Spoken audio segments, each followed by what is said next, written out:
Okay, so we are here today talking about parenthood according to the Black mother. So first of all, for me, parenthood is a gift, regardless of circumstance.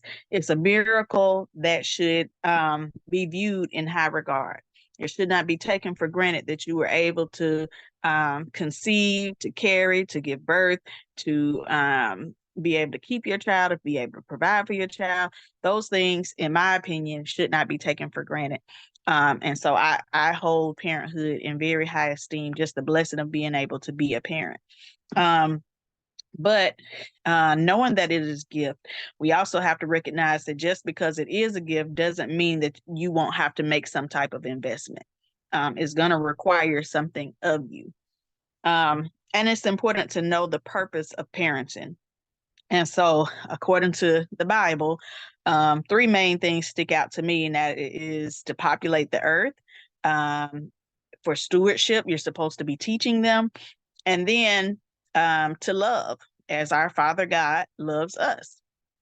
So good parenting is intentional. It's not just something that is happenstance. It's not just something that comes naturally for everybody. You really have to work at cultivating these little lives that you have been entrusted with. And so there are a few things that that looks like for me, which is careful planning, time management, money management, teaching, observation, sacrificial or providing, and relationship building and relationship modeling. And so I'm gonna break those different things down. But so careful planning is even before it starts, before you even get pregnant. In how you save your money, how you use your money, and how you use contraceptives or don't use contraceptives. How you may or may not attempt to conceive, that requires planning. But even once you get to after the woman is pregnant, you have to plan again financially. You have to plan your space. You have to plan your support, your support system. You start looking into where the child is going to go to school, whether you're going to homeschool. And then you also have to think about things like healthcare. So these are things that you have to plan once you're pregnant. And then after the baby comes, you may open up a savings account. You may have to account for how they're growing, like when you're buying clothes and the types of furniture and things that you have to buy. So the very first thing for me is you have to plan for this from start to finish, and it never really stops, because even when they're adults, you're planning for how they're going to be taken care of once you leave here. So the planning really never stops. And then when we think about time management, we have to think about our employment. Like, how many hours am I going to work? Am I going to be able to take off work at 3 o'clock and pick them up from school? Just all kinds of things that you have to take into account. And tending to the household. It's like you have to make time for not just caring for yourself, not just cleaning up after yourself and cooking for yourself. You have to account for a whole nother human being. And then extracurricular activities. If you want a well-rounded child, you want to make sure that they are introduced to some extracurricular activities. And of course, spiritual growth. You have to make time to nurture their spiritual growth.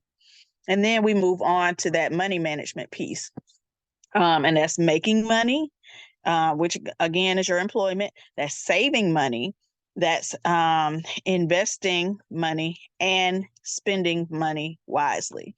And then you have to teach your kids, even after you've done all those things, not to be entitled little brats, but still recognizing their value. And we'll talk a little bit more about the financial component a little bit later. But you're also teaching life lessons and life skills. So parents are the kids' first teacher. So you're going to hear me throughout this discussion several times say teach, teach, teach, because you are, as the parent, your child's first teacher.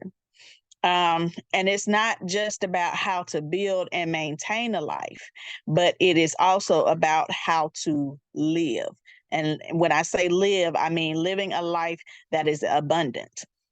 And so then we move to the observation. So in observation, you are watching and recognizing your child or children's needs as well as their strengths so that you can either address the needs or strengthen and nurture their strengths. Also, you're watching their interactions with others, not just for protection, but also to teach them how to act towards others and what to receive from others. And then we go down to that sacrifice and provision. So the moment you lay down with your partner, you are making a choice to sacrifice something based on chance, because there's never a guarantee one way or the other, whether you're going to get pregnant or whether you're not going to get pregnant. Your choice is made when you lay down with somebody, and you'll either sacrifice your comfort or you'll sacrifice your seed. While you are free to choose, you are not free from the consequences, and all choices have consequences. And then when we talk about relationship building, it is what you intentionally build with your child with the quantity and the quality of your time spent, playing a huge role in development of your relationship. Now, relationship modeling is how you behave in other relationships that your children either witness or are affected by. The way you behave teaches them how to or how not to behave. Now, one of the things I want you, well, several of the things I want you to remember is that if you have multiple kids, you need to love your kids uniquely, but with the same level of intensity. So it's like having different meals for us that are the same price. So, for example, chicken parmesan versus roast beef. And at a restaurant costs the same thing. Let's just say it costs $20. Each meal costs $20. The value it's the same value, but it's different ingredients. And that's the way that your children are. They have different personalities. And so you have to recognize that and value that and teach them to value that. Now, another thing I'd like for you to remember is that God is concerned about your seed. And the way that you treat your seed. He gave you the child that he knew even before conception. And that's according to Jeremiah 1:5 and Psalms 139:13-18. And you also want to treat your children like the gifts they are and keep them in the right position. There's a reason for the order. Your partner is your co-pilot. Your children are your passengers. I'm going to say that again. Keep your children in the right position. Your partner, your spouse, whatever, is your co-pilot. Your children are your passengers.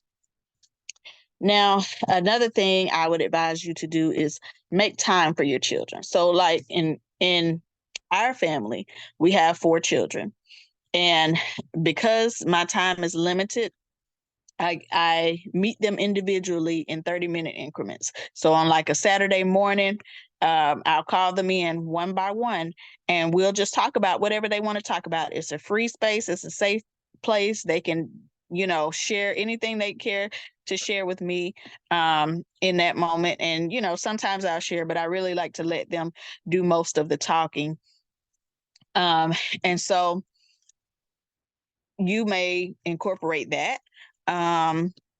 You may also have it where you take them out once a month and just spend time with that child alone. Now, of course, you want to do things with them all together, but you definitely want to take time to spend with each individual child just to show how much you value them and value their time. Because once they leave your house, your reach of them will not look the same. And then you want to listen to what interests them and nurture that. It may require some guidance, but you still want to nurture what's already within them. every passion, every desire requires some type of skill. Now, it could be um,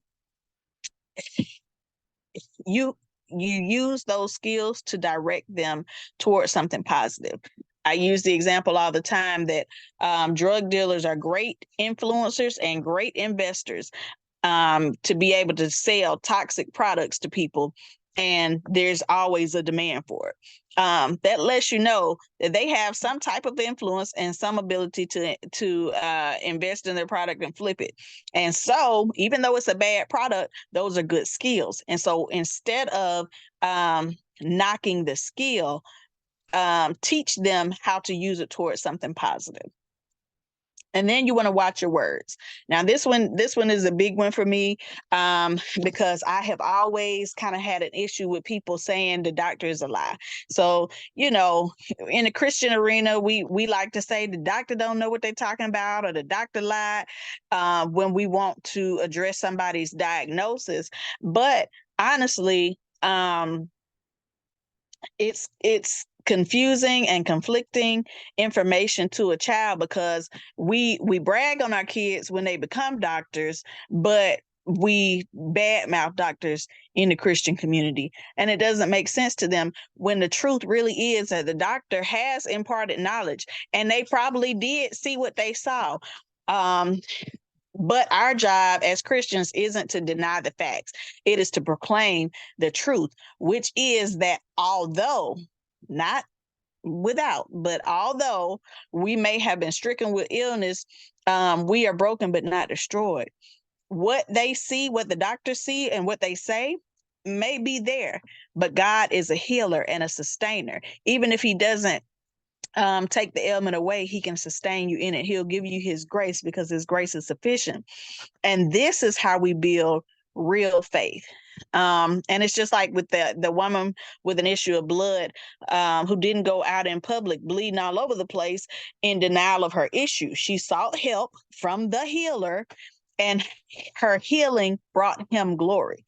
So be careful what and how you teach your kids. That's a big one for me. So I had to expound on it a little bit. But study so that you know. You cannot teach your child something that you yourself don't know. So study the word, so that you know. Study your finances so that you can budget. Study the things that you plan to teach your kids. And then you want to practice and model good habits, whether that's physically, emotionally, spiritually, financially, or relationally. You also want to give your children your presence more than your presence. Now that sounds the same because it's a similar word, but giving your children your presence, presence, is different than giving your children your presence, tangible presence, presents. So don't confuse the two, and make sure that you're giving your child attention and not just trying to buy their love. And then don't be afraid to let them explore, but you have to teach them the foundation and find others to build a village around them. You can't be everything to them, but when you connect them with people who can also speak life into them and who can also teach them skills and things like that, then they have a better chance of succeeding in life. And as I mentioned earlier, like when you have that time with them, allow them to express themselves freely, but respectfully. You can say anything that you need to say, clothed in respect. And the parent should be able to receive it in a way that does not feel threatening to the child, because what you don't want to do is shut your child up to the point where they won't tell you when it's something serious. You want to have already built that relationship so much so that they feel safe telling you anything. Um, and then you want to teach them responsibility and value, teamwork, as well as leadership.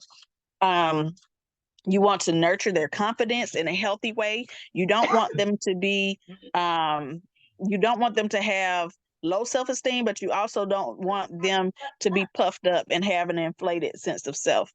Um, Then you want them to have realistic expectations, and you need to have realistic expectations of them.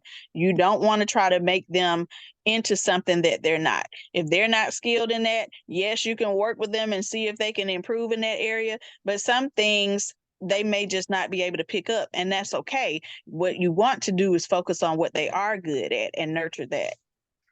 um Another thing that I'm big on is tell kids the truth in the most age appropriate way, and you'll inspire your kids to be truth tellers and truth seekers.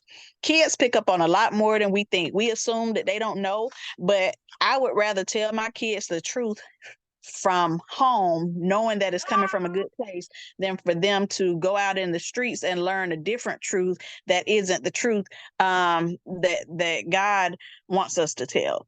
And it's tainted through a lens of inexperience, or tainted through a lens of sin, or whatever lens it is of somebody else telling them. I would rather tell them the truth, the whole truth, and nothing but the truth, in a way that they can understand.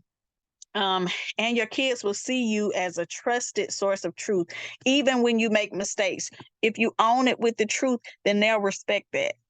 um, Teach them to have compassion. You teach them by showing compassion to them and showing compassion to others.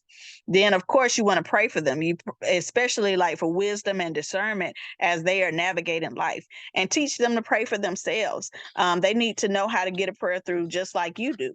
um, Teach them to be watchful and aware of their surroundings. And you can warn them about real threats without instilling a spirit of fear. So we know, like, racism is real. Like, there is no denying it for people of color who have experienced it for themselves. And of course, nobody wants their child to ever have to experience it. But what I don't want is for my children to be blindsided by what I know exists and didn't tell them, and teach them how to brace for impact. Now, again, that is doing so without instilling the spirit of fear. We're not afraid of racism. We're not afraid of the threats of the world, but we do understand the devils that we're up against. And we are actively working to combat that through love and through knowledge. Then let them know where our help, our authority, our confidence comes from. We know that these things come only from God. And so when you teach them this, you let them rely on something that is constant versus something that is always changing. And tell them their value without diminishing someone else's value. Yes, we know Black is beautiful, but that doesn't mean that white isn't beautiful too. And it's not like this. It's not like the difference between Black Lives Matter and All Lives Matter. That's not what we're saying. We're not negating the message here. We're just saying, don't fight hate with hate. Fight it with love. You also want to teach them to be givers, to be generous. I tell my kids all the time that, if you if you are blessed and God allows you to bless somebody else, then do that. Now, that doesn't mean you have to give everything away to everybody. You have to have wisdom with that, but don't be afraid to give and sacrifice and do for others without expecting something back. Um, and in that, you also are teaching them how to manage and save and invest their money. For example, I have a system with my kids where um, I set aside, like, when a child is 0 to 1 year old, I put $10 a month in their account, or you can invest it.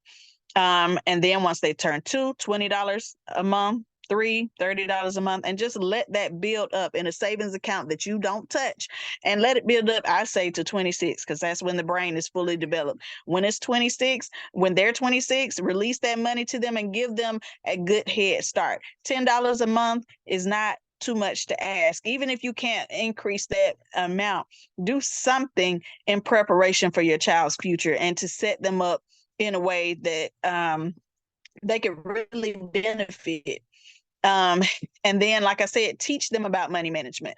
Out of that money that I give my kids, I require that they tithe, and I require that it be taxed. So if somebody gives them a gift, I'm taking 10% for tax and 10% for tithe. Now that tax that I take goes into that same account that I'm putting that money in every month as well. So it's still going to them. It's just, on the back end, it's teaching them how everything has a cost, and they're used to that. But like I said, they're still going to get it back. It's not for me to benefit. It's just for me to teach them what to expect in life. And then you can teach them how to enjoy life without spending a lot of money. Learn and show them how to love life without having to have all the material things and do, all the things that cost so much money. Help them to love the simple things in life. And then limit their device usage in favor of human interactions, unless it's for their future career. A lot of times we just, use devices as babysitters, but it's robbing our children of the opportunity to interact with each other and to interact with us. So then you want to teach them, and this is a little off topic, but you want to teach them their basic demographic information. That's their name, their phone number, their address, 911, your name, at a very early age. As soon as they can babble, start rehearsing their name, age, phone number, address, 911, and your name. That way, if anything was to ever happen, because you just never know, they will know how to ask for help. They'll know how to get help to you or to themselves. Also, you want to give them daily affirmations to recite. I have one for my kids. I am loved. I am a child of God. I'm anointed. I'm appointed. I am beautiful or handsome. I am wise. I am valuable. I am brave, and I am kind. That's the affirmation I have my kids speak over themselves.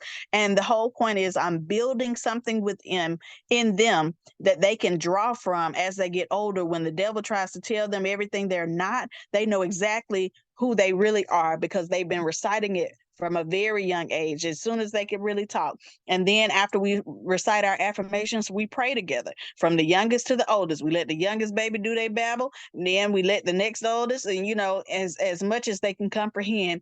And it goes all the way up to my husband and even to my mom, being that she lives with us. It goes up, and we show them how we pray together, and we model that for them. On another topic, it's if your kids are ever lost, this is just a practical tip, but if your kids are ever lost, call out what they have on, call out their outfit, not just their name, because other people might not recognize them by their name, but they might recognize them by their outfit. So call out their outfit, little Johnny in a red shirt, whatever you have to say to bring attention so other people can be looking for your child. And that's just for the younger kids, like I said.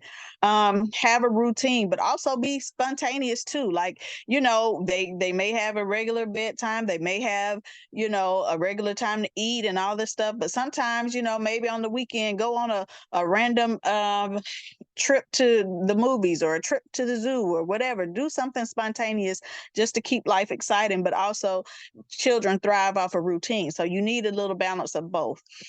And make sure they're getting enough sleep, because you can't really catch up on sleep. You just lose it, like vacation time. When you put in you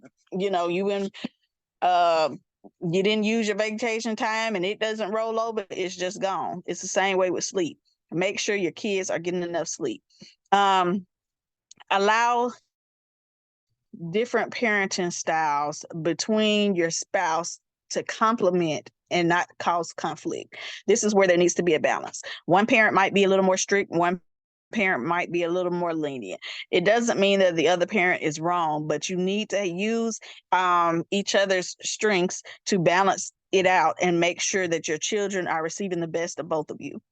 And it also gives perspective, because sometimes we can be too strict, sometimes we can be too lenient, but being able to consult with the other parent allows for your child to really get the best of both worlds. And don't stop growing yourself. As I said before, whenever you are trying to teach your child something, you need to have some level of knowledge about it too. And another big thing for me is you need to rest. God rested on the Sabbath, not because he needed to, but in order to show us that we need to. So don't get so caught up in providing and being everything to everybody that you forget to rest. Also, make sure that you set time aside for yourself. If you're married, also set time for your spouse. Um, Travel and experience on your own, but also with your kids. Take them places. Let them experience life, even the life that you may not have had growing up. And excuse my kids beating on the door. Teach your kids how to serve the people who can't pay them back. And teach them marketable skills. You want to make sure that when they go out in the world that they can sustain themselves with the help of the Holy Ghost. They can sustain themselves. And if your child has a question of you and you don't know the answer, ask someone who does know the answer. Just because you are the parent, just because you're the adult, does not mean that you have all the answers. And it's okay to say, I don't know, but I can ask. Kids need to see that so that they will be willing to ask whenever they have questions. Also, protect your kids physically and spiritually. Everyone should not have access to your kids. And we know this to be especially true in the Black community because we have seen things done to our children that should not happen to any human being. And it puts them in a very vulnerable position when you're not protecting them, when you're not covering them in prayer. And so make sure that you are very keenly aware of who is around your children, who is speaking to your children, who is touching your children, all of those things, and making sure that your kids know what's appropriate touch and what's not appropriate touch. And then make sure you play. Like I said before, have those experiences and allow yourself to actually live and enjoy this life you've been given, because we don't get this time back.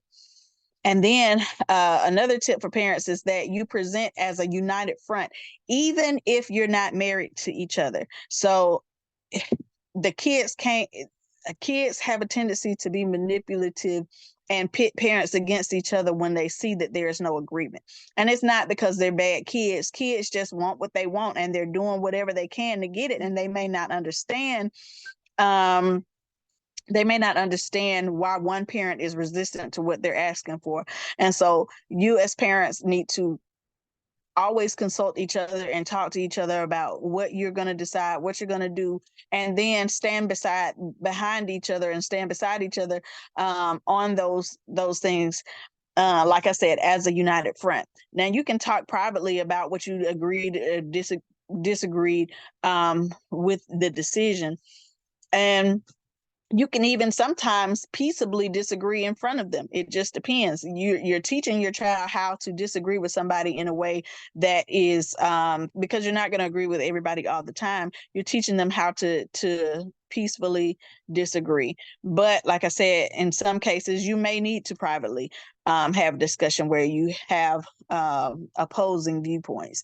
But again, make sure that you're not putting on a mask, but you are making sure that the kids understand that you are in agreement with each other in the sense of you both want what's best for the child. And so, like I said, you can discuss it, you can step aside, you can discuss it later. You can even discuss it right there, just as long as you're doing it peaceably and as long as you're both being fair towards each other. Correction should not tear your child down. It should be constructive. Just like they tell you on the job, constructive criticism. You are asking, you are correcting your child, not so that they can feel bad about themselves, but so that they can grow and so that they can learn and so that they can do things to improve and try again and do better. We know that nobody is perfect. We know that children don't have all the answers. We know that their brains are not even developed, like I said, until they're 26. And so they are bound to make mistakes, but you should not make them feel like scum because they made a mistake, even if it was a poor judgment, even if it was they knew better and still did wrong. There have been a million things that you knew better and did wrong, but you still wanted someone to extend grace to you. Now, that doesn't mean you can't say you did something wrong and teach them the right thing to do. That does not mean not to address it, but that does mean not to tear them down, not to tear down their person when you're talking about their action. Then you want to pray for your kids' friends and their future spouses. You also want to pray for their future careers and all the other things that might influence their being, but definitely their friends, because we know that kids, especially going into the teen years, they are highly influenced by their friends. But you also want to pray for who your kids date. And like I said, that those future spouses, because we understand that that is a life covenant, and you want to make sure that they connect with someone who is also going to um who is also going to build them up, and who is also going to be the one that God sent for them. So you're praying for that. And like I said, those future careers, a lot of people are walking around depressed now because they are in careers that they despise. And you don't want that for your child. So pray for their future careers, pray for their future, period, but pray for those things specifically. And anything else that God lays upon your heart to pray for, just make sure that your children are covered. Um, and then make sure that you do regular check-ins with your kids. And this is really my last point, and I'll let you all, comment on anything I've said or anything you want to add to this list. But regularly check in with your kids, ask them how they're doing, talk to them, and be present. Like, don't be on your phone, make eye contact, respond to them. And I know, like, for me, I am mostly, I'm an ambivert, but I'm mostly introvert. So I don't always have something to say, but I do try to acknowledge that I heard you. And it may even come up in a later conversation where I say, hey, remember that time you told me XYZ? And then they'll feel heard. So just being intentional, like I said, parenthood is intentional. Parenthood is a gift. Parenthood is an investment, not just in the future, but in the present. And so that is all the notes that I have about being a parent.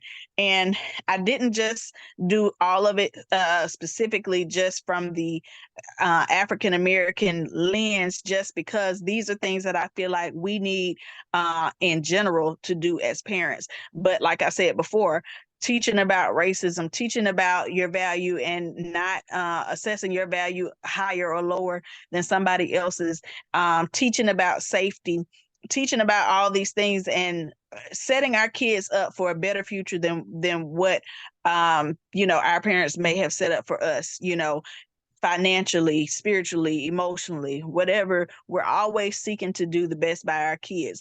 But again, keeping in mind that their position, and I'm gonna say what I said earlier, the quote that I gave you earlier, is your children need to stay in the correct position. They are not your co-pilot, they are your passengers.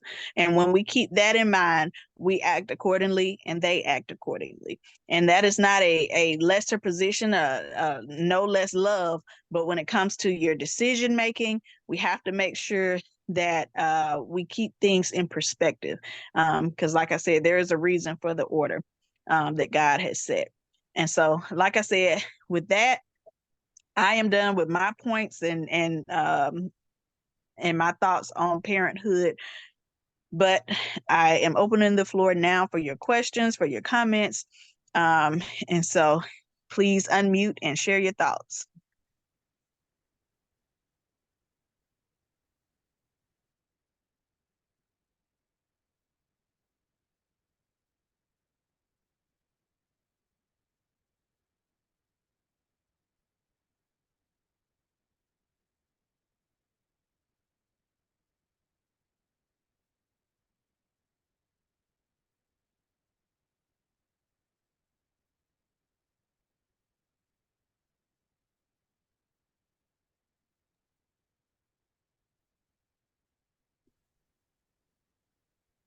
Okay, Tiffany, you saying you can't talk or can't unmute, but if you want to put something in the chat, I can read it out.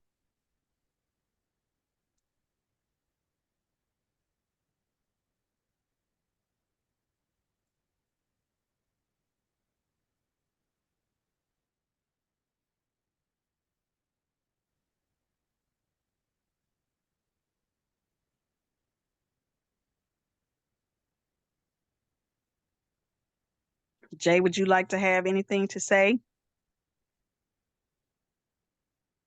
Jay is my husband, for those of you who don't know, but he can speak on our parenting as well.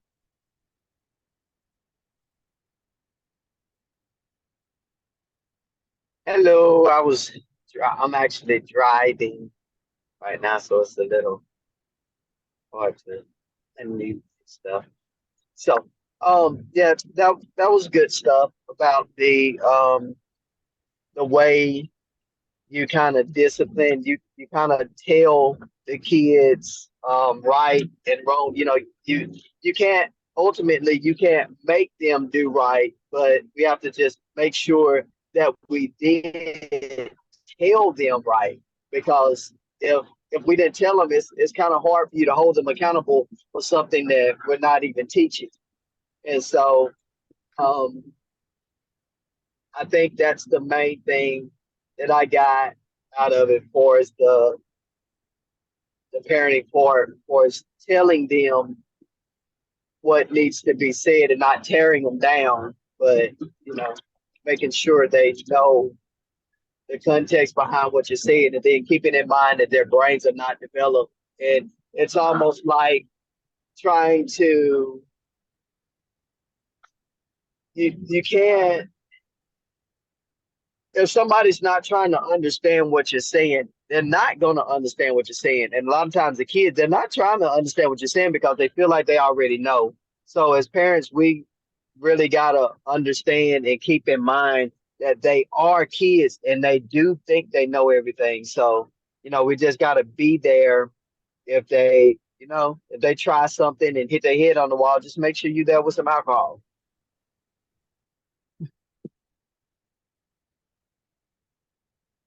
Yes, and that is a great point. Like you said, they very well may feel like they know. They feel like they've arrived. They feel like you may not understand because you're older and times have changed.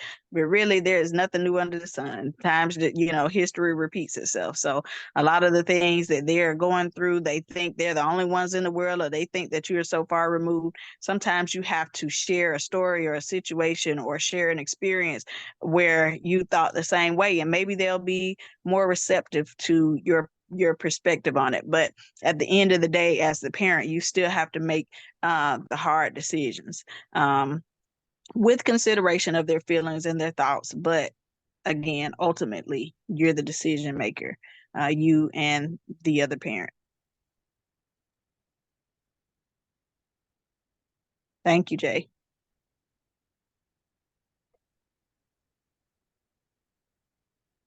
And Tony, if you'd like to say something, I know you probably didn't catch all of it, but if anything stood out to you, or if there's anything you want to share or say about being a father, I mean, the floor is open to you as well in your experience.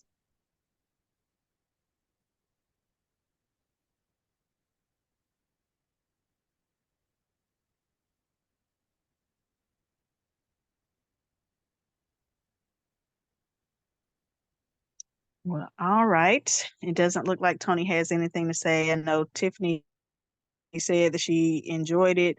She loved the simplicity of everything, and that we all need that. So thank you for that, Tiffany. And yes, I did try to make sure that I kept it simple because, everybody's situation is different, but there are some foundational things that we can keep in mind when raising kids.